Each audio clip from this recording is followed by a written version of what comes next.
उस खंडहर में इस वक्त जिया उस मैनेजर को घूर कर देखती है और मैनेजर के हाथ को झटके से हटाकर कहती है, खबरदार जो तुमने मुझे छूने की कोशिश की। तुम रुद्र जी को और उनके गुस्से को नहीं जानते।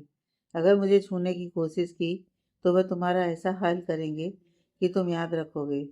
मैनेजर जोर जोर से हंसने लगता है और कहता है, सपने देखना छोड़ दो लड़की। वह यहाँ नहीं आ सकता और आ गया तो जिंदा वापस नहीं लौटेगा। और फिर वह अपने आदमियों को उसकी बहन को मारने का इशारा करता है। उसकी बहन चीखने लगती है, दीदी दीदी बचाओ मुझे। अपनी बहन की हालत देख जिया मन ही मन तड़प रही थी, पर वह कुछ नहीं बोलती। मैनेजर उसके पास आकर उसके बाल पकड़ता है और उसे एक थप्पड़ लगाकर कहता है, जिस रुद्र की तू बात कर रही है, मैं जानता हूँ वह तुझे अपनी पत्नी नहीं मानता है। एक रात उसके साथ क्या सोली, तू तो अपने आप को महारानी समझने लगी। अरे वो भी तेरी जवानी का मजा चखने के बाद तुझे छोड़ देता, लेकिन अपने दादाजी की वजह से उसे तुझसे शादी का नाटक रचना पड़ा। फिर भी गुस्से से दांत भींचते हुए बोला, बहुत हो गया। अब अगर तूने जरा सी भी आवाज़ अपने मुंह से निकाली तो तेरी बहन का बहरहाल करूँगा कि तू याद रखेगी। चल अब ज़्यादा नाटक मत कर और जैसा मैं कह रहा हूँ वैसा कर। इसी में तेरी और तेरी बहन की भलाई है। जिया मजबूर हो जाती है। उसकी आंखों से आंसू बहने लगते हैं। तभी उसकी नज़र पास रखे एक चाकू पर जाती है और वह अपने मन में एक फैसला ले लेती है कि चाहे कुछ भी हो जाए, अपने आप को इस राक्षस के हाथों नहीं लगने देगी। तभी मैनेजर अपने हाथ उसके पास ले जाने लगता है। जिया धीरे धीरे अपने कदम पीछे करने लगती है। मैनेजर जिया तक पहुंचने ही वाला था। इधर जिया अपनी मुट्ठी में चाकू को कस रखी थी और जैसे ही मैनेजर उसको हाथ लगाता, या तो वह खुद को ख़त्म कर देती या फिर मैनेजर पर हमला कर देती। मैनेजर का हाथ उससे कुछ इंच के फासलों पर था। मैनेजर का पूरा ध्यान जिया पर था। उसके चेहरे से दरिंदगी टपक रही थी। जिया अपने अंदर हिम्मत पैदा कर रही थी और वह पूरी तरह पसीने से भीग गई थी, लेकिन अपने चेहरे पर वह घबराहट को आने नहीं दे रही थी और हमला करने के लिए खुद को तैयार कर रही थी कि तभी मैनेजर के हाथ को झटका लगता है और वह उस तरफ देखता है तो पाता है कि वह कोई और नहीं, रुद्र था।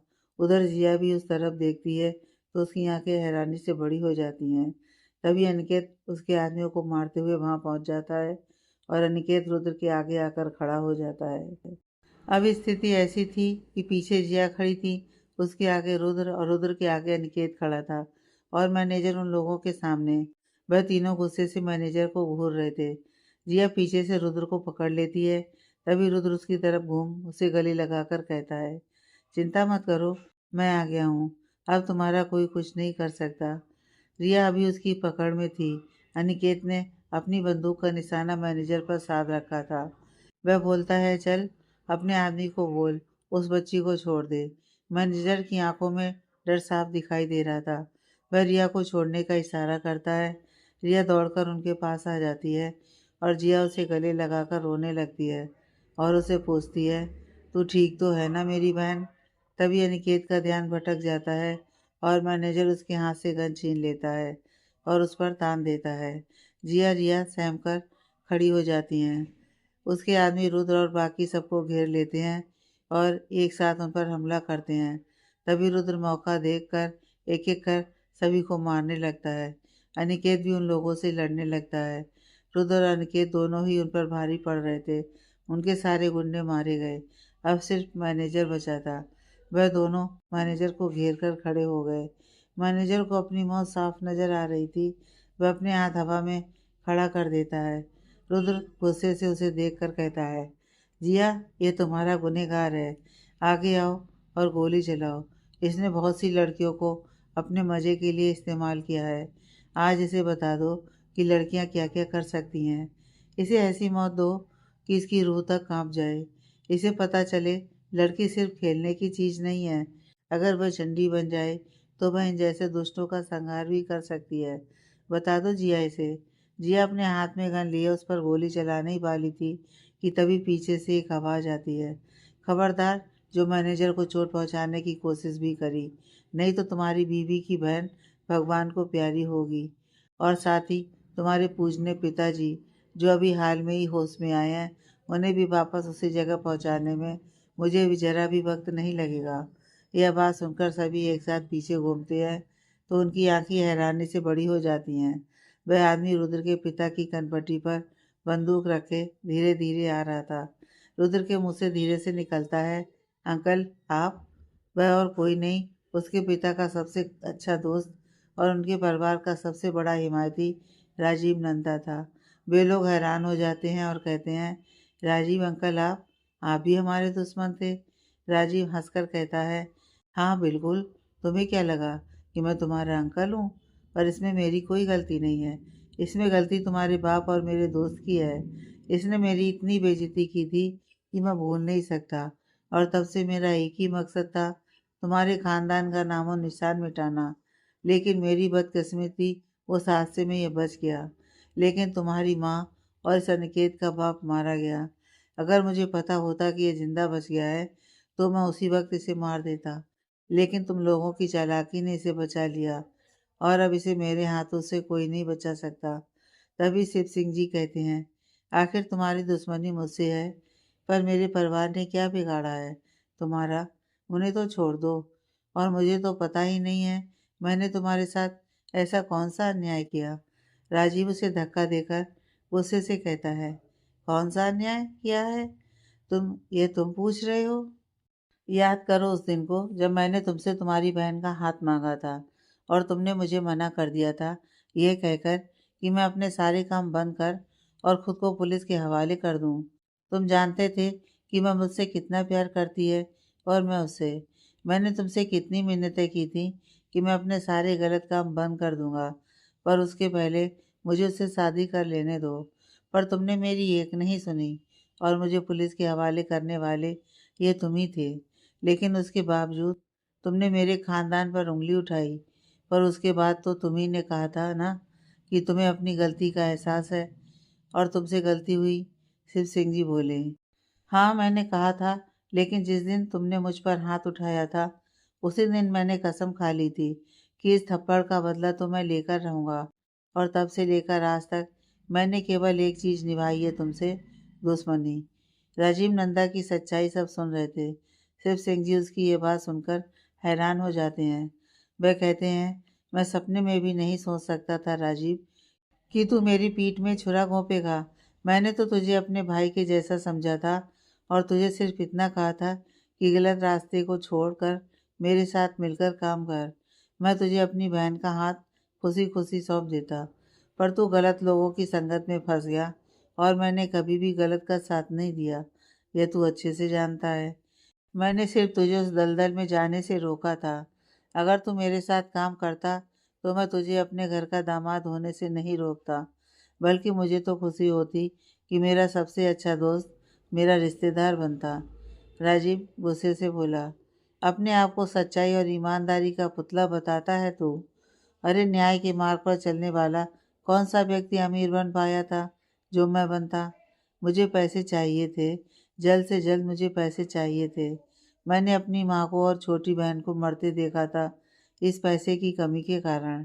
मुझे कैसे भी करके इतना अमीर बनना था कि मैं जिस भी चीज़ पर हाथ रखूं वह मेरी हो जाए।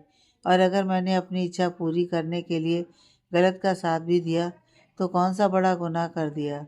सभी अपनी इच्छाओं को पूरी करने के लिए कोई ना कोई गुनाह करते हैं, तो मैंने कर दिया तो कौन सा पाप हो गया। लेकिन तूने जो मुझे उस दिन थप्पड़ मारा था उसकी गूंज मुझे आज भी सुनाई देती है और मुझे बदला लेने के लिए और तड़फा देती है। शिव सिंह जी, ठीक है, तेरी दुश्मनी मुझसे है, तो मेरे बच्चों ने तेरा क्या बिगाड़ा है? उन्हें तो बख्श दे। कैसे बख्श दूँ? है तो तेरा खून ही। राजीव बोलता है। तभी मैनेजर उससे कहता है, बड़े भैया आप क्यों उनसे बातचीत करने में अपना समय खराब कर रहे हैं? बड़े भैया, एक बार फिर सब हैरान हो जाते हैं। ये मैनेजर राजीव नंदा का छोटा भाई निकलेगा? यह तो किसी ने सोचा भी नहीं था। मैनेजर जोर से हंसकर कहता है, अरे अरे भैया, आपने इन्हें बताया नहीं कि आपका एक छोटा भाई भी है? हाँ, कैसे जानते बेचारे। मैं उस वक्त में लंदन में पढ़ रहा था। और फिर एक जोरदार किलकारी मारकर हंसते हंसते वहीं बैठ जाता है और कहता है, कितना मज़ा आया था इस खेल में। आप इन्हें फंसाए जा रहे थे और मैं इनके साथ खेले जा रहा था। चलो आज जब इनके पूरे खानदान को ख़त्म ही करना है तो इन्हें सच्चाई से रूबरू भी करा देते हैं, ताकि मरने के बाद इनके दिल में कोई मलाल ना रहे। तभी से सिंह जी कहते हैं, आखिर तुम लोग हमसे चाहते क्या हो? तुम क्यों मेरे और मेरे परिवार और मेरे बच्चों के पीछे पड़े हो? और जिया, जिया ने तुम्हारा क्या बिगाड़ा है? इसे और इसकी मासूम बहन को तो छोड़ दो। मैनेजर, कैसे छोड़ दें? आखिर यह भी तो तुम्ही लोगों से जुड़ी हुई है। और फिर वह जिया के पास जाकर कहता है, बताओ वह फाइल कहाँ है? जिया, कौन सी फाइल? मैं किसी फाइल के बारे में नहीं जानती। अरे, वही फाइल जो तेरे बाप ने तुझे मरते वक्त दी थी। मैंने तेरा पूरा घर छान मारा, लेकिन मुझे नहीं मिली। मैनेजर बोला। जिया हैरान हो जाती है, तुम्हें कैसे पता उस फाइल के बारे में? तभी मैनेजर अपने सर को खुजाता हुआ कहता है, मैं कह रहा था ना भैया, इन्हें सच्चाई बता देते हैं। चलो शुरू से शुरू करते हैं। फिर, लेकिन एक मिनट, पहले इस पूरी कहानी के कुछ और पात्रों को तो यहाँ बुला लें, ताकि अच्छे से कहानी का मज़ा लिया जा सके। और फिर वह ताली बजाता है। जिया और बाकी सबकी नज़रें उस ओर थीं जहाँ से वह लोग आ रहे थे, और उस ओर से किसी को आता देखकर जिया की आंखें हैरानी से बड़ी हो जाती हैं। वह थी उसकी सौतेली माँ और उसका भाई। जिया उन लोगों को देखकर अवाक हो जाती है। वहीं बाकी सब भी उन लोगों को देखकर असमंजस की स्थिति में खड़े थे, क्योंकि जिया की माँ या भाई को कोई भी नहीं जानता था। तभी राजीव नंदा बोलने वाला होता है कि तभी उनके कान में एक औरत की आवाज़ पड़ती है, अरे मेरे बिना कैसे? सभी लोगों की नज़र उस ओर जाती है और एक बार फिर सभी के चेहरे पर हैरानी नज़र आने लगती है। रुद्र धीरे से कहता है, बुआ जी, शिव सिंह जी। सजला, सजला ज़ोर से हंसती है, हाँ भैया मैं। क्यों, मैं नहीं हो सकती? ये कहानी शुरू ही हमसे हुई थी और अब ख़त्म भी हमसे होगी। शिव सिंह जी बोले, पर तुम तो मेरी बहन। बस भैया, कब से आप सुना रही हो बहन बहन? क्या होता है ये रिश्ता? आप अच्छे से जानते हो कि बाबूजी मुझे अनाथ आश्रम से लेकर आए थे, तो मेरा और आपका कोई खून का रिश्ता नहीं है। सजला मुंह बनाकर कहती है। शिव सिंह जी, फिर भी तुम मेरी बहन हो, तो दिल के रिश्ते भी तो कुछ होते हैं, और मैंने तुम्हें कभी भी सगी बहन से अलग नहीं माना। भैया, सगी बहन के जैसे माना ना, सगी बहन तो नहीं। और ऐसा कहकर वह जोर जोर से हंसने लगती है। तभी राजीव नंदा कहते हैं, तुम जानते हो, इन सब के जिम्मेदार सिर्फ तुम हो। हर वक्त न्याय, ईमानदारी, सच्चाई की बड़ी बड़ी बातें और अपने आप को महान साबित करते थे तुम। लोगों की भलाई करने की बात, इन सब बातों से मुझे शुरू से ही चिढ़ थी। लेकिन मैंने तुमसे दोस्ती की क्योंकि तुम्हारे पास पैसा था, पावर थी। मेरे पास कुछ नहीं था। कॉलेज के समय से ही मैं तुमसे चिढ़ता था। तुम्हारे पास पैसा था तो कॉलेज में सभी लोग तुम्हारी इज्जत करते थे, लेकिन मुझे तुम्हारा चमचा बोलते थे। मुझे बहुत बुरा लगता था, लेकिन फिर भी मैं तुम्हारे आगे पीछे घूमता था। पर मैंने तुम्हें अपने मन से दोस्त माना था। हाँ, माना था, लेकिन सभी लोग तो मुझे तुम्हारा चमचा ही कहते थे। मुझे बहुत बुरा लगता था। और फिर हमारी कॉलेज में आई सबसे खूबसूरत लड़की, जिसे मैं प्यार करने लगा था, लेकिन उसने भी तुम्हें चुना। क्यों? क्योंकि तुम्हारे पास पावर था, पैसा था। सिर्फ गलत है ये। हम दोनों एक दूसरे से प्यार करते थे, और मैंने इजहार किया तो उसने मुझे चुन लिया। राजीव, यही तो गलत हुआ। मैंने पहले उसे इजहार किया था, लेकिन उसने मुझे रिजेक्ट कर दिया, सिर्फ तुम्हारी वजह से। प्यार किसी से ज़बरदस्ती नहीं किया जाता राजीव। राजीव, गलत उसने किया, तुमसे प्यार करके, क्योंकि तुम पैसे वाले थे। तुम दोनों की शादी हो गई, मुझे बहुत गुस्सा आया, लेकिन मैं उस वक्त भी अपमान का घूंट पीकर रह गया। उसके बाद जब तुम्हारी बहन से मिला तो मुझे उससे प्यार हो गया, और वह भी मुझसे प्यार करने लगी थी। मुझे लगा अब मैं अपने जीवन में आगे बढ़ सकता हूँ। मैं इसके लिए अपना अपमान भी भूलने को तैयार था, लेकिन जब मैंने यह बात तुम्हें बताई तो तुमने मुझे मना कर दिया। तभी सजला कहती है, हाँ भैया, उस दिन जब मैंने आपसे बोला कि मैं राजीव से प्यार करती हूँ, तब आपने मुझे उससे दूर रहने के लिए कहा। शिव सिंह जी, हाँ, क्योंकि मैं गलत रास्ते पर चल चुका था और मैं उसे सुधारना चाहता था। गलत तरीके से कमाया हुआ पैसा सिर्फ तकलीफ देता है, लेकिन उसके पहले ही राजीव यहाँ से जा चुका था। राजीव, तो और क्या करता? अगर मैं वहाँ रहता तो तुम मुझे पुलिस के हवाले कर देते। सिर्फ तो तुमने किया ही इतना घिनौना काम था। मैं तो सिर्फ तुम्हें एहसास करवाना चाहता था। तुम्हें पता है तुम्हारी उस नकली दवाई से कितने मासूमों की जान गई थी। मैं तो सिर्फ तुम्हें सुधारना चाहता था और तुम्हें सही रास्ते पर लाना चाहता था। उसके बाद सजला, उसके बाद आपने हमारी ज़िंदगी ख़राब कर दी। मुझे राजीव ने सब कुछ बताया था। उसी दिन मैंने कसम खा ली थी कि जैसे आपने दो प्यार करने वालों को अलग किया है, वैसे ही मैं भी आपको बर्बाद कर दूंगी। मैं तो उसी वक्त भाग जाती, पर राजीव ने मना कर दिया और इसलिए मैंने राजीव का बदला आपके यहाँ रहकर लेने का फैसला किया। उन्होंने मेरा पूरा साथ दिया। राजीव आगे कहना चालू करता है। उस वक्त मैं अपने भाई के पास लंदन चला गया और वहाँ रहकर सजला के हाथों यहाँ की सारी खबर मंगवाता रहा। उसी दरमियान मुझे पता चला कि तुमने सजला की शादी यहाँ के एक बहुत बड़े बिजनेसमैन से तय कर दी, पर सजला का बस नहीं चला, इसलिए उसने भी चुपचाप ये स्वीकार कर लिया और मैं भी उस वक्त किसी काम में फंस गया और यहाँ नहीं आ पाया। उसके बाद मैं और मेरा भाई वापस इंडिया आए, लेकिन मैंने अपने भाई को तुम्हारे सामने तो क्या, किसी के सामने पेश नहीं किया। किसी को यह नहीं पता था कि मेरा कोई भाई भी है और मैंने अपने भाई से तुम्हारे आसपास के लोगों को दूर करने के काम पर लगा दिया। और जब मैं इंडिया आया तो सजला वापस मुझसे मिलने लगी और हम दोनों ने मिलकर उसके पति को ऐसा जहर दिया जिससे वह लकवाग्रस्त हो गया।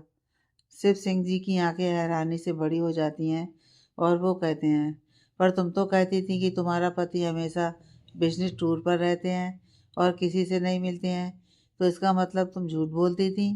सजला, हाँ झूठ बोलती थी। मैं नहीं चाहती थी कि तुम लोगों को यह बात पता चले या फिर वो अपाहिज यहाँ आकर कुछ कहे, इसलिए मैं आप लोगों को उससे दूर रखती थी। उसके बाद मैनेजर बोलता है, मैंने तुम्हारे सबसे विश्वास पात्र मदन सिंह को अपने जाल में फंसाने के कई तरीके आजमाए, लेकिन वह इतना सख्त आदमी था और इतना वफादार कि मेरे जाल में नहीं फंसा। उसके बाद मैंने अपनी प्यारी पत्नी को इस काम में लगाया और उस रात वह जानबूझकर उसकी गाड़ी के आगे बेहोश हो गई और वह मजबूर हो उसे अपने घर ले गया। रात में मौका देखकर उसने उसके पानी में नशे की दवाई मिला दी और सुबह पड़ोस के लोगों को ऐसा जताया उसने कि उसकी इज्जत लूट ली। और ऐसे मैंने अपनी पत्नी को मैंने उस मदन सिंह के घर में प्लांट किया। जिया हैरानी से वह रात याद करने लगती है। तभी उसकी सौतेली माँ तिरछी मुस्कान लिए कहती है, लेकिन वह आदमी इतना मर्यादा पुरुषोत्तम था कि उसने मेरी तरफ कभी नज़र उठाकर भी नहीं देखा, लेकिन दुनिया वालों के सामने मुझे अपनी पत्नी मानता रहा, पर पता नहीं क्यों हमेशा चुप रहता था। एक दिन मुझे आपने बताया कि वह कोई फाइल लेकर आया है, लेकिन मैंने वह फाइल सब जगह ढूंढ ली, मुझे कहीं नज़र नहीं आई। और उसकी दोनों बेटियां तो उससे भी ज़्यादा चालाक थीं, जिनमें जिया हमेशा मुझ पर नज़र रखती थी और मैं कुछ नहीं कर पाती थी। सभी लोग खामोशी से ये सब सुन रहे थे। तभी राजीव आगे बोलता है, उस दिन जब मैं इसकी गाड़ी का एक्सीडेंट करवाने वाला था, तब मदन ने सब कुछ सुन लिया था और वहाँ से वह शिव की तरफ इशारा कर तुम्हें बताने के लिए भाग गया था, लेकिन रास्ते में मेरे आदमियों ने उसे पकड़ लिया और उसे इतना मारा कि वह घायल हो गया। लेकिन उसके बाद वह किसी तरह शिव तुम तक पहुँच गया और तुम्हें मारने के लिए उस वक्त सजला तैयार थी, पर फिर हमारी बदकिस्मती, तुम्हारे ऊपर चली गोली वह अपने सीने पर ले लिया। जिया की आंखों में यह सुनकर आंसू आने लगते हैं और वह अपना आपा खो देती है और ज़ोर ज़ोर से रोने लगती है। रुद्र उसे गले लगाकर चुप करवाने लगता है। इसके आगे उसकी सौतेली माँ कहती है, लेकिन वह इतना होने के बाद ना जाने कैसे गिरता पड़ता घर आ गया, लेकिन हमारी बदकिस्मती से उस दिन मैं घर नहीं थी। पता नहीं उसने इस लड़की को कोई ऐसा क्या कहा कि यह तुरंत पुलिस को बुलाने चली गई, पर जब तक पुलिस आती उसके पहले ही वह मर चुका था। तब हमें एक और नया रास्ता सूझा और हमने उसे इन सब में फंसा दिया और उसके सर पर गद्दार होने का इल्ज़ाम लगा दिया। पर शायद शंकर को इस बारे में खबर लग चुकी थी, लेकिन शंकर तुम तक पहुंचता तब तक हमने उसे भी उस इल्ज़ाम में फंसा दिया था और इस काम में हमारी मदद की सजला ने यह बात पुलिस को बता दी थी कि शंकर और मदन दोनों ही विश्वासघात कर हमारे पूरे परिवार को मारना चाहते हैं, पर हमने यह खबर तुम तक नहीं पहुंचने दी कि सजला ने पुलिस को गुमराह किया है। आगे राजीव बोला, और जब तुम घर से निकले तब हमने तुम्हारी गाड़ी के ब्रेक फेल कर दिए और उसके बाद तुम्हारे पीछे हमारे गुंडे लगा दिए ताकि अगर गलती से तुम बच जाओ तो वह तुम्हें मार दें। फिर मैंने तुम्हारी कार को टक्कर मार दी।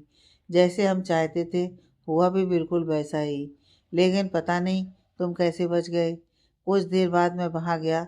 जब मैंने देखा था तब तक तुम्हारी सांसें थम चुकी थीं और कुछ देर हम वहाँ से इधर उधर हो गए। उसके बाद सीधा हम तुम्हारी पत्नी और तुम्हारे उस मैनेजर के अंतिम संस्कार में पहुँचे ताकि हम पर कोई शक न करे, और हमारी आंखों के सामने सब हुआ तो हम बिल्कुल निश्फिक्र थे कि तुम इस दुनिया में नहीं रहे।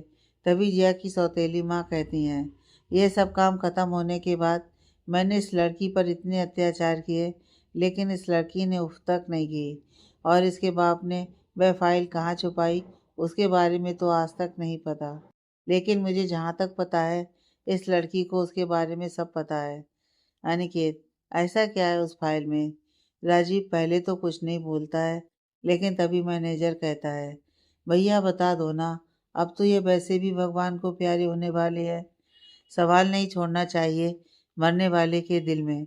फिर वह आगे कहता है, हाँ तो तुम जानना चाहते थे ना फाइल में क्या है? उस फाइल में हमारे सारे कार्य कारनामों का कच्चा चिट्ठा है। अगर वह पुलिस के हाथ लग गई तो हम तो सीधा जेल जाएंगे, और ये हमें बिल्कुल नहीं पसंद है। तभी उसकी सौतेली माँ जिया के पास आकर कहती हैं, चल बता कहाँ है वो फाइल? मुझे अच्छे से पता है तेरे बाप ने तुझे ही दी थी, पर मैंने तेरे सारे सामानों को और बाकी सब चीज़ों को खंगाल लिया, लेकिन मुझे वह नहीं मिली। आखिर उसे आसमान खा गया या ज़मीन निगल गई? जिया, मुझे नहीं पता रुद्र, पर आपने उसके आगे किया क्या?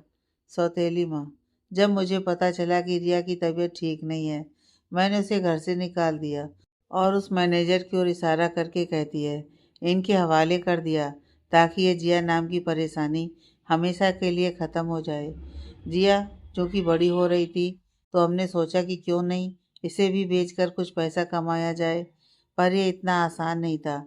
इसलिए हमने सिम्मी को इस काम में लगाया और उसने जिया से दोस्ती कर ली, और जब मैंने उसे घर से निकाला तो सिम्मी ने अपनी दोस्ती का वास्ता देकर इसे उस होटल में भेज दिया। लेकिन इस लड़की की किस्मत इतनी ज़ोरदार थी कि वहाँ जाने से पहले यह इस रुद्र से जा मिली, नहीं तो इसकी तो मैं वह दशा करती कि इसकी रूह तक कांप जाती। इसके बाप की करतूतों की सज़ा इसको भुगतनी पड़ती। लेकिन इस लड़की की किस्मत इतनी अच्छी है कि इसे यह खानदान मिल गया। मैनेजर, अरे नहीं, इस लड़की की किस्मत अच्छी नहीं है, बल्कि यूँ कहो कि हमारी किस्मत अच्छी है। अब एक तीर से दो निशाने लगेंगे, जिससे यह जिया भी ख़त्म हो जाएगी और ये परिवार भी।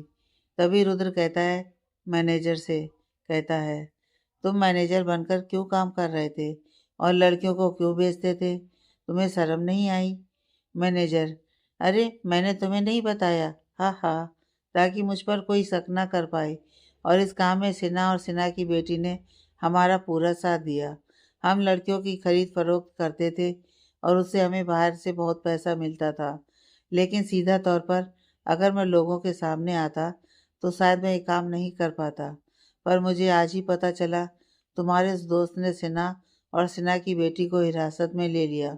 न जाने कैसे उस इंस्पेक्टर को वो पेन ड्राइव नज़र आ गई। उन दोनों की बेवकूफ़ी के कारण वह होटल बंद हो गया, पर यह सब तुम्हारे कारण हुआ है। रुद्र उससे कहता है, शर्म आती है तुम एक औरत होकर ऐसा काम, और वह भी अपनी बेटी की उम्र की लड़की के साथ। तुम्हें बिल्कुल शर्म नहीं आई? तुम तो माँ के नाम पर धब्बा हो। छी, शर्म आती है मुझे तुम जैसी औरतों को औरत कहते हुए। मैनेजर, ज़्यादा जबान मत चला छोरे। तो फिर अनिकेत कहता है, तो तुम्हारी रुद्र से क्या दुश्मनी थी?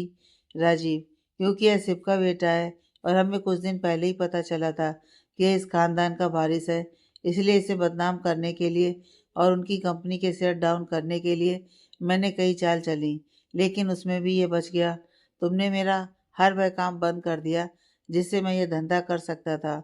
हर डील तुम ले गए, और जब मैंने तुम्हारे बारे में तहकीकात की और मुझे पता चला कि तुम कौन हो, और उस दिन मैंने तुम्हें बर्बाद करने की ठान ली। पर होटल में अनिकेत और इस लड़की ने बचा लिया। किस्मत किस्मत बड़ी कुत्ती चीज होती है, और उसने तुम्हें एक बार फिर बचा लिया मैनेजर। और उसके बाद तुम सब फरार हो गए। हम तुम्हें ढूंढते रह गए, लेकिन तुम नहीं मिले। पर पता नहीं तुम्हें सिन्हा के बारे में कैसे पता चल गया, और अब इस वक्त वह लोग जेल की चक्की पीस रहे हैं। लेकिन हमें सिन्हा पर पूरा विश्वास है कि वह हमारा नाम नहीं लेगा। राजीव, मुझे तो लगता है कि इन लोगों के पीछे किसी और का भी हाथ है, जो इन्हें हर वक्त बचा लेता है। तभी पीछे से एक कड़कदार और रौबदार आवाज़ आती है, बिल्कुल इनके पीछे किसी का हाथ है, और वह हाथ हमारा है। सभी एक साथ पीछे देखते हैं। यशराज जी अपने हाथों में छड़ी घुमाते हुए वहां आते हैं, और उनके पीछे पीछे शंकर और शिव के सबसे अच्छे दोस्त अजय प्रताप आते हैं, और उन्हीं के पीछे आता है इंस्पेक्टर उदय। तभी राजीव की नज़र अजय पर पड़ती है, और वो कहता है, अजय, तुम तो काफ़ी साल पहले ऑस्ट्रेलिया चले गए थे। हाँ, चला गया था, लेकिन अपने दोस्त और उसके परिवार को बचाने के लिए मुझे वापस इस धरती पर कदम रखना पड़ा। तुमने मेरे परिवार को बर्बाद करने में कोई कसर नहीं छोड़ी। तुम्हारी वजह से मेरा इकलौता बेटा मुझसे दूर हो गया, और उस दिन मैंने कसम खाई थी कि मैं इस धरती पर कभी नहीं लौटूंगा, और तुमसे बदला लेने के लिए तुम्हें और तुम्हारे कर्मों को भगवान के ऊपर छोड़ दिया था कि मेरा भगवान तुमसे बदला लेगा। लेकिन अपने दोस्त और उसके परिवार को बचाने के लिए मुझे वापस यहाँ आना पड़ा। अजय कहते हैं। तभी यशराज जी कहते हैं, तुम जानना चाहते थे ना इन सब के पीछे कौन था। इन्हें बचाने वाला मैं था, लेकिन मुझे सच में नहीं पता था कि तुम लोग इतने गिरे हुए निकलोगे। मुझे हमारे दुश्मनों का तो नहीं पता था, लेकिन यह ज़रूर पता था कि मेरे बच्चों की ज़िंदगी खतरे में है, और मैंने अपने आदमियों को इनके पीछे लगाया हुआ था। उस दिन होटल में भी उन लोगों ने रुद्र को बचाया था, और उसी के कारण जिया हम तक पहुंची थी। वरना तुम लोगों ने तो इन लोगों की ज़िंदगी खराब करने में कोई कसर नहीं छोड़ी थी। हमें यह भी पता था कि जिया कौन है। इस बच्ची के पिता ने मेरे बच्चे की जान बचाई थी। किसी को नहीं पता, लेकिन मुझे पता है। उस दिन जब वो लोग गोली चला रहे थे, वह मेरे बेटे के लिए थी, लेकिन उसे मदन ने अपने सीने पर ले लिया था, और यह बात शिव भी जानता था। लेकिन तुम लोगों की चाल बहुत अच्छी थी, जो तुमने मदन को और शंकर को इस मामले में फंसा दिया। लेकिन मेरे पास कोई सबूत नहीं था, और उस वक्त मैं अपने बेटे और परिवार को खोने के गम में डूबा हुआ था। मैं उसके परिवार वालों के लिए और इन बच्चियों के लिए कुछ नहीं कर पाया। उसके बाद जब मुझे ये दोबारा मिली, उसके बाद मैं इन लोगों को खोना नहीं चाहता था। पर तुम लोगों ने वाकई खेल बहुत अच्छा खेला। पर्दे के पीछे रहकर तुमने हर वह चाल चली जिससे मेरा परिवार बर्बाद हो सके। लेकिन कहते हैं ना, जाको राखे साइयाँ मार सके ना कोई। बस कुछ ऐसी स्थिति हमारे परिवार के साथ हुई। तुम लोगों ने कसर तो कोई नहीं छोड़ी, लेकिन भगवान ने सब कुछ बचा लिया। तुम लोगों को यहाँ का पता कैसे मिला? मैनेजर ने कहा, शंकर, मैं लेकर आया इन्हें। कुछ साल पहले हुई गलती को मैं दोबारा नहीं दोहराना चाहता था। तभी इंस्पेक्टर उदय कहता है, और मुझे बताने की तो ज़रूरत ही नहीं है। मुझे सिन्हा ने सब कुछ बता दिया है। अब हैरान होने की बारी उन सबकी थी। मैनेजर वहाँ से मौका देखकर भागने लगता है, लेकिन उदय उसके ऊपर गन तान देता है। उदय, कोशिश भी मत करना। तुम्हें चारों तरफ से मेरे आदमियों ने घेर रखा है। मैनेजर, ठीक है, मरूंगा, लेकिन पहले इन लोगों को तो मार कर जाऊंगा। और वह एक गन अपने पीछे से निकाल शिव के ऊपर तान देता है। लेकिन तब तक रुद्र उसके हाथ पर एक जोरदार लात मारता है, और वह बंदूक छिटक कर दूर जाती है। रुद्र इस वक्त गुस्से में पागल हो चुका था। वह एक के बाद एक मुक्के मैनेजर पर बरसाए जा रहा था, और वह उसे कोई मौका नहीं दे रहा था।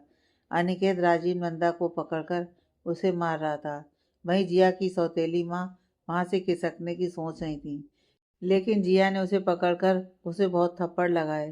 तुमने तुमने मेरे पापा को बदनाम किया। तुम्हारी वजह से पापा मुझसे दूर चले गए।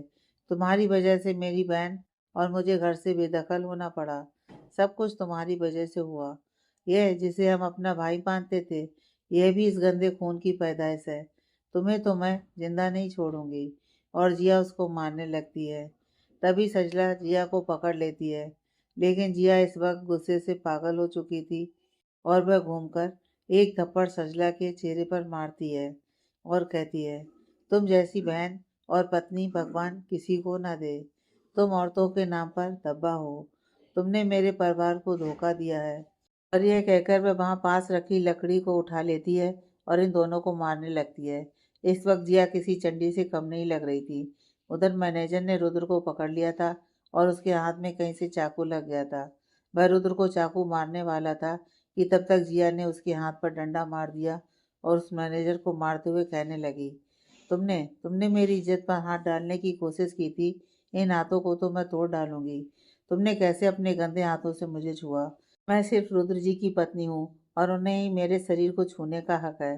तुमने अपने गंदे हाथों से मुझे छूने की कोशिश की थी और फिर उसके हाथों पर मारने लगती है। जिया का यह रूप देखकर हर कोई हैरान हो जाता है और तभी उसके हाथ रुद्र एक बंदूक दे देता है और वह ताबड़तोड़ एक के बाद एक सारी गोलियां मैनेजर के सीने में उतार देती है।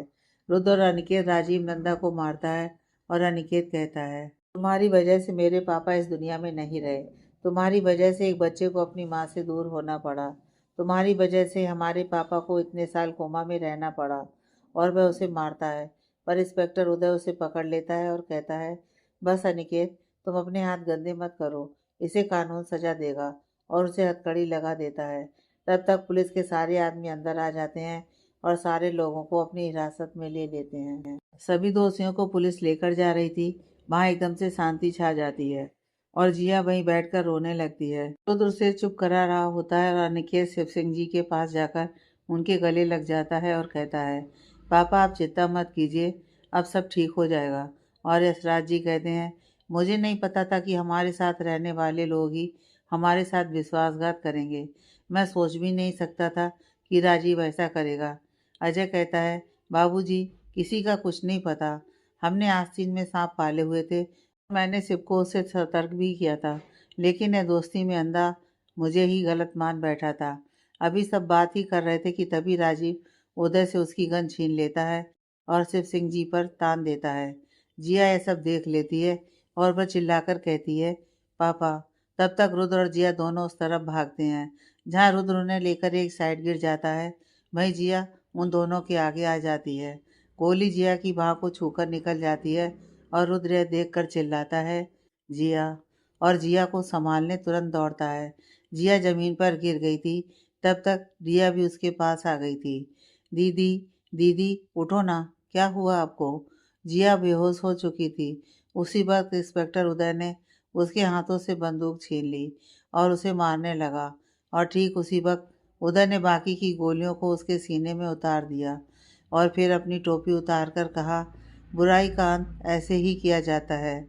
और फिर अपने हवलदार को आवाज़ लगाकर कहता है, पांडे, कह देना कि यह भागने की कोशिश कर रहा था और एनकाउंटर में मारा गया।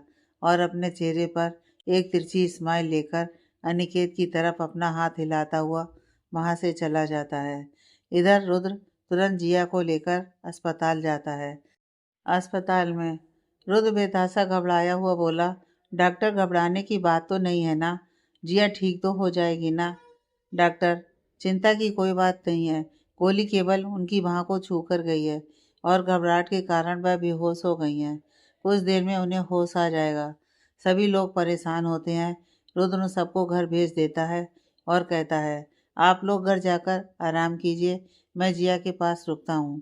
पहले तो कोई जाने को तैयार नहीं था, लेकिन रुद्र के काफ़ी समझाने पर सब वहाँ से चले जाते हैं। केवल अनिकेत ही रुद्र के पास रुकता है। वह किसी भी हालत में रुद्र को अकेले नहीं छोड़ सकता था। रुद्र सबके जाने के बाद एक कोने में बैठ गया। वह पूरा टूट चुका था। तभी अनिकेत उसके पास आता है और उसे देखते ही वह अनिकेत के गले लगकर रोने लगता है और कहता है, भैया, मुझसे कितनी बड़ी गलती हो गई। जिया के साथ कितना गलत किया। हमारे अपनों ने हमें धोखा दिया। कैसे कोई दोस्त जैसे पवित्र रिश्ते, बहन जैसे रिश्ते, माँ जैसे रिश्ते में धोखा कर सकता है? कैसे कोई इतना गिर सकता है? अनिकेत, कान्हा, ये दुनिया ऐसी ही है। यहाँ जिस पर जितना भरोसा करो, वह लोग उतना ही तकलीफ देते हैं। रुद्र, भैया मेरी जिया को तो कुछ नहीं होगा ना, मैं उसके बिना नहीं जी सकता। इतने दिनों जब वह मुझसे बात नहीं कर रही थी, मैं ही जानता हूँ मेरे दिल पर क्या गुजर रही थी। अनिकेत, तुम चिंता मत करो कान्हा, सब ठीक हो जाएगा। जिया को कुछ नहीं होगा। तभी डॉक्टर आकर कहते हैं ये कुछ दवाइयाँ हैं, आप बाहर जाकर ले आइए। रुद्र तुरंत वो पर्ची लेकर वहाँ से निकल जाता है और अनिकेत भी उसके पीछे चला जाता है, क्योंकि वह जानता था कि रुद्र की हालत इस वक्त बिल्कुल ठीक नहीं है। कुछ देर बाद जब वह दवाई लेकर आते हैं तो सीधे जिया के कमरे में जाते हैं और उन्हें जिया वहाँ कहीं नहीं दिखाई देती।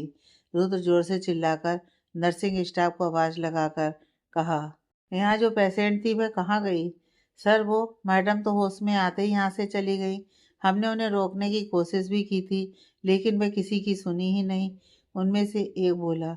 रुद्र परेशान हो जाता है और कहता है, तुम सब यहाँ फ्री की सैलरी लेते हो, एक पेशेंट को नहीं रोक सके? वह वहीं सिर पकड़कर बैठकर कहता है, ओ जिया, तुम कहाँ चली गई?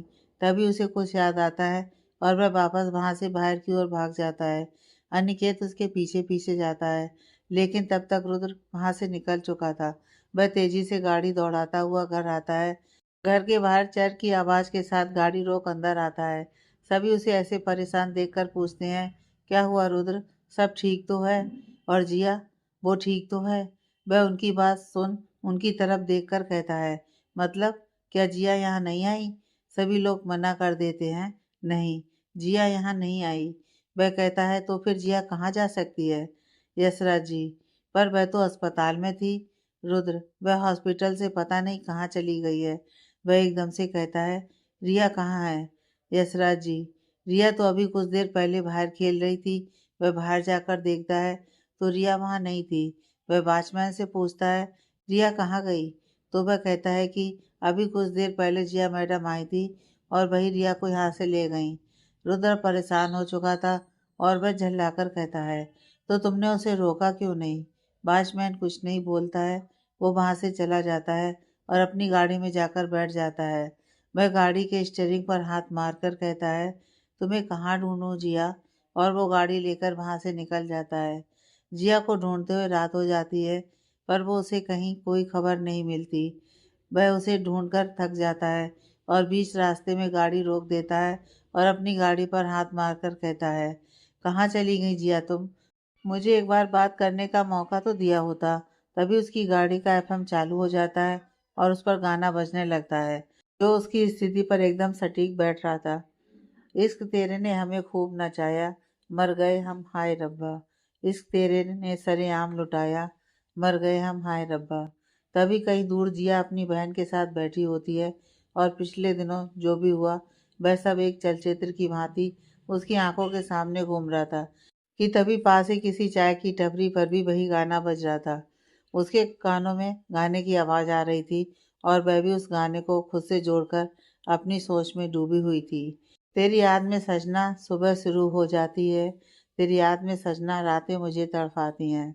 वहीं रुद्र आंखें बंद किए अपनी शादी से लेकर अब तक की घटनाओं को सोच रहा था। वहीं जिया की आंखें आंसुओं से भर जाती हैं। तना तना हम चुप छुप के रो जाते हैं। उस सुनसान सड़क के ठीक बीचों बीच रुद्र की गाड़ी खड़ी थी। रुद्र बहुत परेशान हो चुका था। उसने अपने आदमियों को जिया की खोज में लगा रखा था, पर अब तक कहीं से कोई सूचना उसे नहीं मिली थी। तभी उसके पास एक फ़ोन आता है, जो उसके आदमियों में से एक का था, जिनको उसने जिया को ढूंढने में लगाया हुआ था। वह आदमी, सर, अभी हमने जिया मैडम और उनकी बहन को हिमाचल वाली बस में बैठते देखा था, और इसके आगे वो कुछ नहीं सुनता। रुद्र फौरन गाड़ी स्टार्ट कर वहाँ से बस अड्डे चला जाता है और वहाँ जाकर बस के बारे में पता करता है। वहाँ से उसे पता चलता है कि कुछ देर पहले ही हिमाचल जाने वाली बस यहाँ से जा चुकी थी। वह तुरंत अपनी गाड़ी उस रास्ते पर दौड़ा देता है। लगभग 40 मिनट बाद वह उस बस तक पहुँच चुका था। वह तेजी से अपनी गाड़ी उस बस के आगे लाकर खड़ी कर देता है।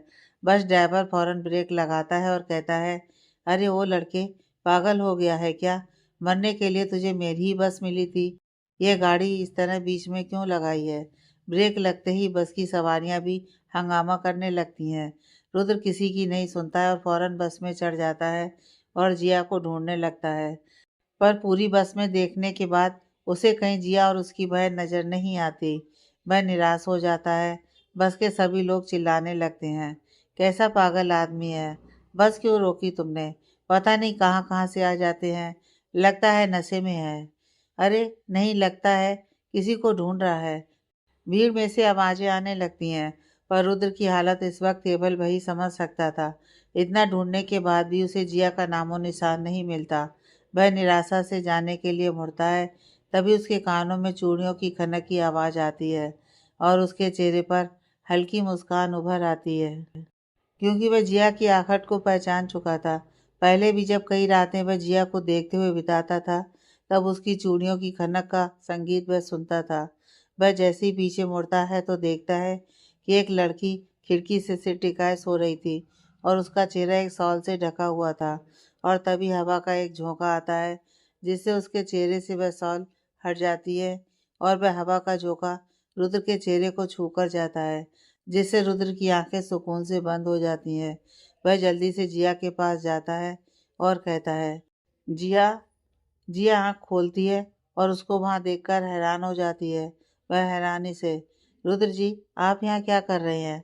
रुद्र, चलो यहाँ से, मेरे साथ चलो, घर चलो। तुम मुझे छोड़कर यहाँ क्यों आई? जिया मुँह फेर, नहीं, मैं वापस नहीं जा सकती। मेरी दुनिया बहुत अलग है। रुद्र जी, प्लीज। रुद्र विनती करते हुए, प्लीज जिया, मुझे माफ़ कर दो। मैं तुम्हारे बिना नहीं जी सकता। मैं जानता हूँ मुझसे गलती हुई है, मुझे माफ़ कर दो और प्लीज घर चलो। रुद्र को इस तरह मनाते देख बस के लोग जिया को कहने लगे, अरे कितने प्यार से कह रहा है, जाओ ना। लगता है इसकी बीवी से नाराज होकर जा रही है। अरे बेटा, मान भी जाओ, इतना प्यारा पति तुम्हें कहाँ मिलेगा। देखो, इसने भी सड़क पर अपनी बस रुकवा दी। जिया सभी को देखने लगती है, लेकिन उसे कुछ समझ में नहीं आता। तब रुद्र अपने घुटनों पर बैठ जाता है और प्यार से कहता है, जिया, आई लव यू। प्लीज घर चलो। मुझसे जो भी गलती हुई है उसके लिए मुझे माफ़ कर दो, पर प्लीज जिया, घर चलो। मुझे छोड़कर मत जाओ। यह कहकर वह रोने लगता है। जिया उसे इस तरह देखकर रोने लगती है और फिर उसके साथ आकर कहती है, उठ जाइए रुद्र जी। रुद्र मुस्कुराने लगता है और जल्दी से उसका सारा सामान उठाकर जिया और रिया को लेकर वहां उतर जाता है। सभी लोग तालियां बजाने लगते हैं। बस वहां से चली जाती है। सभी हाथ हिलाकर उन्हें बाय कहते हैं। वहीं रुद्र उनसे माफ़ी मांगता है, साथ ही धन्यवाद भी करता है। रुद्र सामान निकालकर गाड़ी में रख देता है और रिया को पीछे की सीट पर सुला देता है और जिया को बैठने के लिए कहता है, लेकिन जिया अभी भी अपनी ही सोच में गुम थी। तभी रुद्र कहता है, क्या हुआ जिया, क्या सोच रही हो? जिया, वह हमारा कॉन्ट्रैक्ट तो ख़त्म होने वाला था ना। रुद्र असमंजस में, कौन सा कॉन्ट्रैक्ट? जिया धीरे से, शादी का। रुद्र हंसते हुए, अच्छा वो, अरे उसे तो मैं कब का फाड़ चुका हूँ। जिया चौंक कर बोलती है, क्या? लेकिन उस दिन तो आप कह रहे थे कि हमारे रास्ते अलग अलग हैं, कॉन्ट्रैक्ट रिन्यू नहीं हो सकता। रुद्र असमंजस में, कब कह रहा था? जिया झिझकते हुए, उस दिन जब वकील का फ़ोन आया था।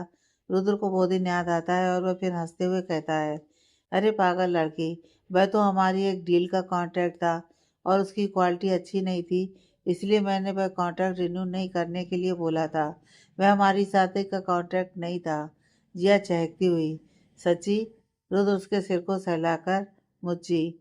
रुद्र जिया की मासूमियत पर हंसने लगता है और उसे अपने सीने से लगा लेता है। फिर वह उससे कहता है, आइंदा मुझे इस तरह कभी छोड़कर मत जाना। तुम्हें नहीं पता मैं कितना तड़पता हूँ। I love you Jiya, I love you very much. सच में मेरी जान निकाल दी थी तुमने। और उसे कसकर पकड़ लेता है। वहीं जिया भी सुकून से उसके सीने पर सर रखकर अपनी आंखें बंद कर लेती है। सबके बीच दोनों एक दूसरे के गले लगे काफी देर तक खड़े रहे। कुछ देर बाद दोनों घर आ जाते हैं। आज बहुत दिनों बाद उनके घर में एक सुकून था, पर दुख भी था कि उनके अपनों ने उन्हें इतनी तकलीफ दी। लेकिन खुशी इस बात की थी कि सभी लोग सही सलामत हैं और जिया भी काफी हद तक अब ठीक थी। जिया किचन में जाती है तो नन्ही कहती है, अरे जिया, तुम जाओ आराम करो, मैं यहाँ का काम कर लूँगी। वह कहती है, नहीं भाभी, अब मैं ठीक हूँ, आप भी आराम कीजिए, सुबह से थक गई होगी। नन्ही, मैंने कहा ना जिया, जाओ। अभी नन्ही बोल ही रही थी कि तभी उसे उबकाई आती है और वह मुंह पर हाथ रखे वहां से चली जाती है। जिया उसके पीछे पीछे जाती है और कहती है, भाभी, भाभी आपको क्या हुआ, आप ठीक तो हैं? तभी अनिकेत भी वहाँ आ जाता है और जिया घबराकर कहती है, भैया भैया जल्दी आइए, देखिए भाभी को क्या हो गया। सभी लोग जो उसकी आवाज़ सुन वहाँ आ जाते हैं। तभी रुद्र पूछता है, क्या हुआ जिया, तुम इस तरह क्यों चिल्ला रही हो? जिया, पता नहीं रुद्र जी, नन्ही भाभी को अचानक क्या हुआ, अच्छी वाली मुझसे बात कर रही थी और उन्हें उल्टियाँ शुरू हो गईं। तभी नन्ही बाहर आती है और सबको ऐसे खड़ा देखकर कहती है, क्या हुआ? अनिकेत, वही तो हम तुमसे पूछना चाहते हैं, तुम्हें क्या हुआ? तुम्हारी तबीयत ठीक नहीं है तो तुम मुझे बता नहीं सकती थी? नन्ही, ऐसा कुछ नहीं है, मैं ठीक हूँ, मुझे कुछ नहीं हुआ है, शायद कुछ उल्टा सीधा खा लिया होगा। अनिकेत, तुम अपना बिल्कुल ध्यान नहीं रखती हो। तभी शिव सिंह जी कहते हैं, अनिकेत पहले डॉक्टर को फ़ोन कर दो, वे आकर नन्ही को देख लेंगे। अनिकेत डॉक्टर को फ़ोन कर देता है। कुछ देर बाद डॉक्टर आ जाती है और नन्ही का चेकअप करने लगती है। चेकअप करने के बाद जब वह बाहर आती है तो सभी लोग उन्हें घेर कर खड़े हो जाते हैं। अनिकेत बहुत परेशान दिखाई दे रहा था। वह कहता है, डॉक्टर, नन्ही ठीक तो है ना?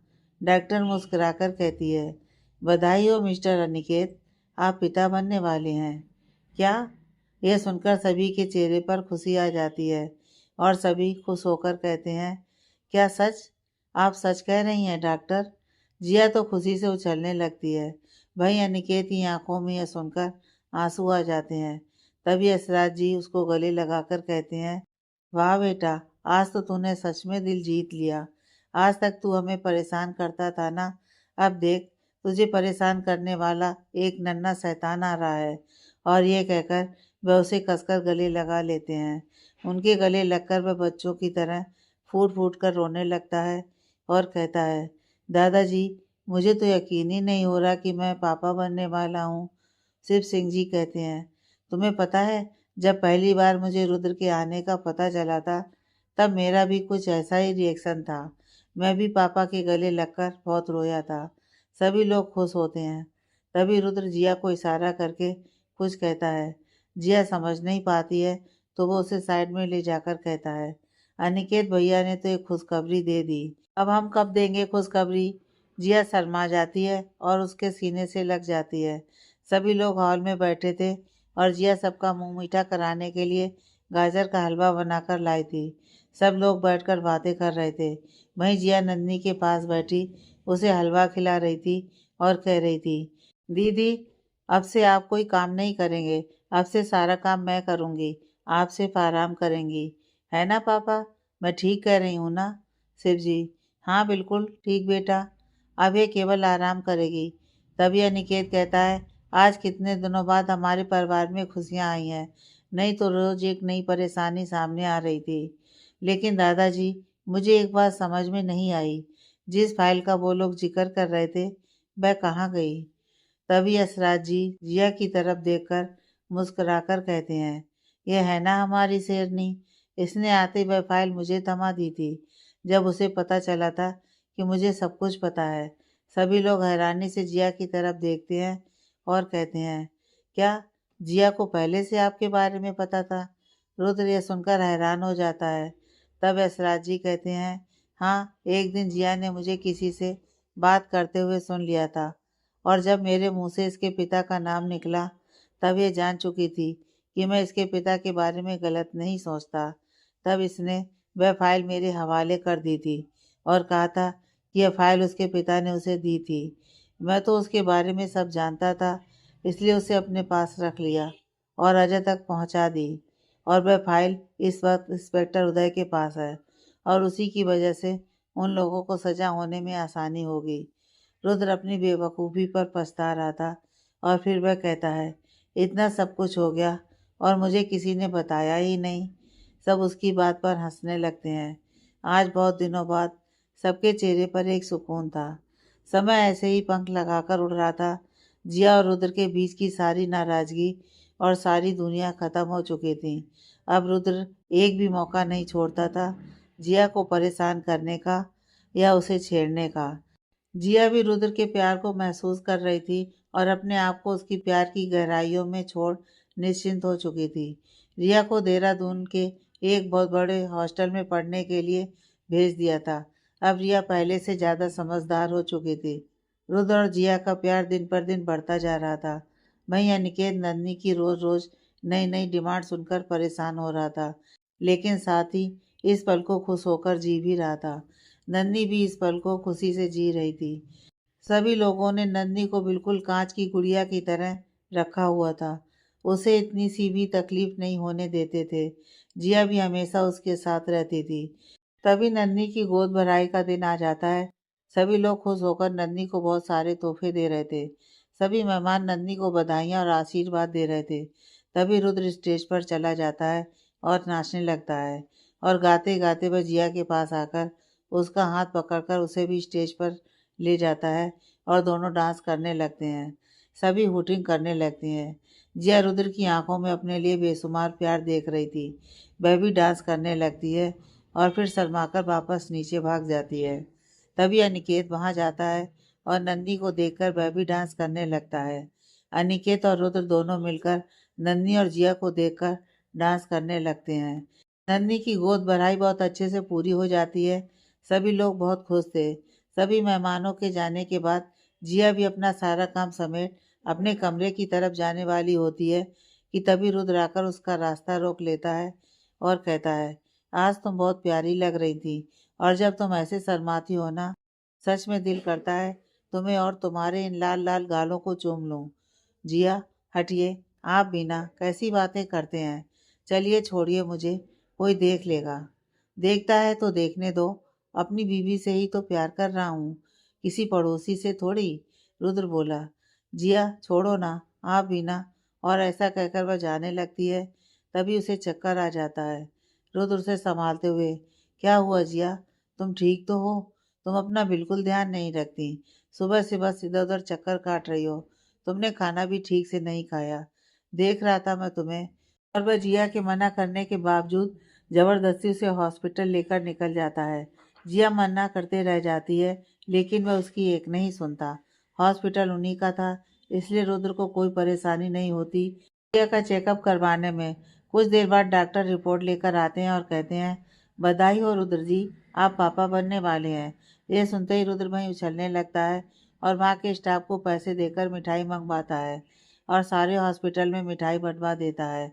रुद्र घर में भी फ़ोन करके सबको बता देता है। सभी लोग उन दोनों के घर आने का बेसब्री से इंतज़ार कर रहे थे, और जैसे वे दोनों घर आते हैं तभी एक ज़ोरदार धमाका होता है और उनके ऊपर बहुत सारे फूल बरसने लगते हैं। तभी शिव सिंह जी उनके पास आकर कहते हैं, आज सच में मैं बहुत खुश हूँ। आज मेरा छोटा सा रुद्र भी बाप बनने वाला है। ये कह वे उसे गले से लगा लेते हैं और सभी लोग रुद्र और जिया को बधाई देने लगते हैं। नन्ही, जिया इतने दिनों से तुम मेरा ध्यान रख रही थी, अब मैं तुम्हारा ध्यान रखूंगी। तभी रुद्र कहता है, भाभी, अभी आपको अपना ध्यान रखने की भी बहुत ज़रूरत है।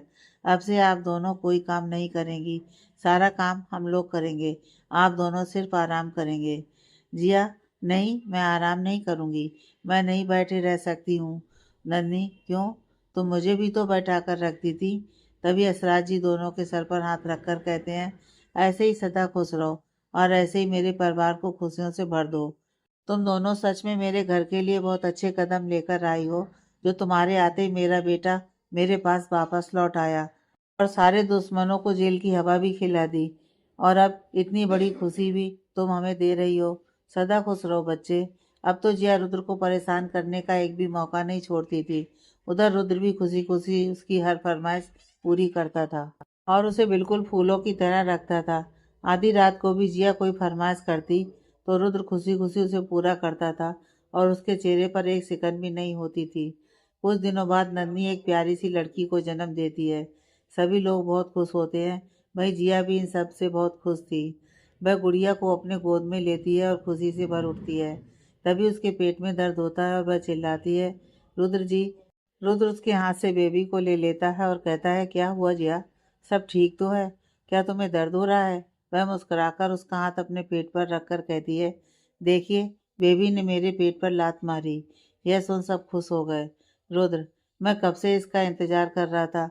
वह उसके पेट पर हाथ रखता है और तभी बच्चा फिर से किक मारता है।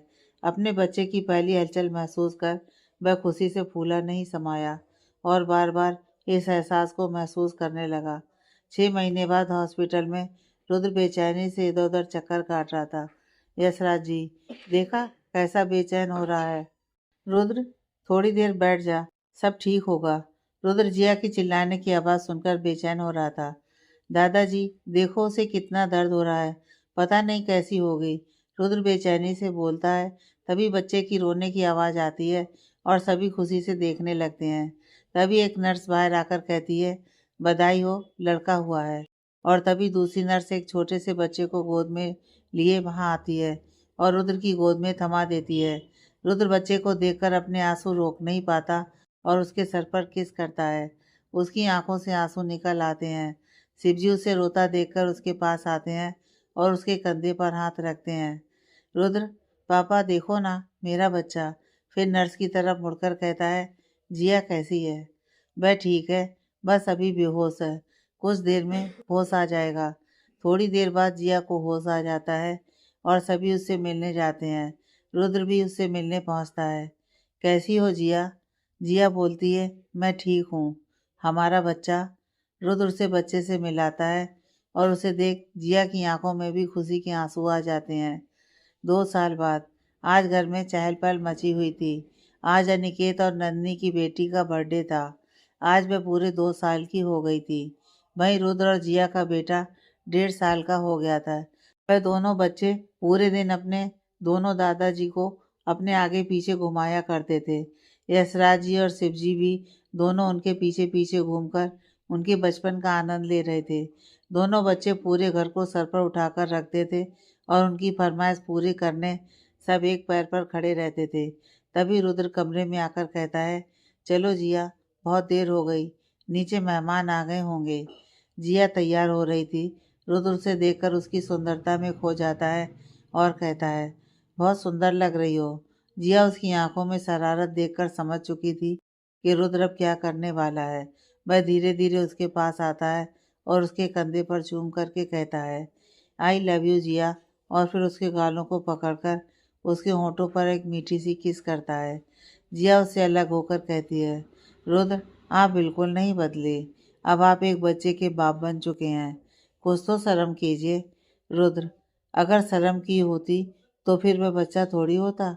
जिया फिर उसके सीने से लगकर कहती है, रुद्र जी, हाँ, हमारा रिश्ता कितना अजीब तरह से शुरू हुआ था ना। हम कैसे मिले, कितनी मुश्किलों से गुजरकर आज हम यहाँ पहुँचे हैं। आप हमेशा मुझसे ऐसे ही प्यार करेंगे ना। रुद्र, हाँ, हमेशा मैं तुमसे ऐसे ही प्यार करूँगा। यह समझौते की शादी मेरी ज़िंदगी का सबसे अच्छा फैसला था। मुझे नहीं पता था मुझे इतनी प्यारी और समझदार बीवी मिलेगी। इस कॉन्ट्रैक्ट ने सच में मेरी ज़िंदगी बदल दी। और दादाजी को भी बहुत बहुत थैंक यू, जो तुम्हें इस घर में लेकर आए और ज़बरदस्ती ही सही पर तुमसे मेरी शादी करा दी। नहीं तो तुम्हें मेरे जैसा हैंडसम पति कहाँ मिलता। और हंसने लगता है। जिया, अच्छा, ये बोलिए कि आपको मेरी जैसी समझदार बीवी नहीं मिलती। और दोनों हंसने लगते हैं। दोनों एक दूसरे के सीने से लगे यूं ही प्यार भरी बातें करते रहे और बहुत देर तक हंसने की आवाज़ उनके कमरे से आती रही। दी एंड।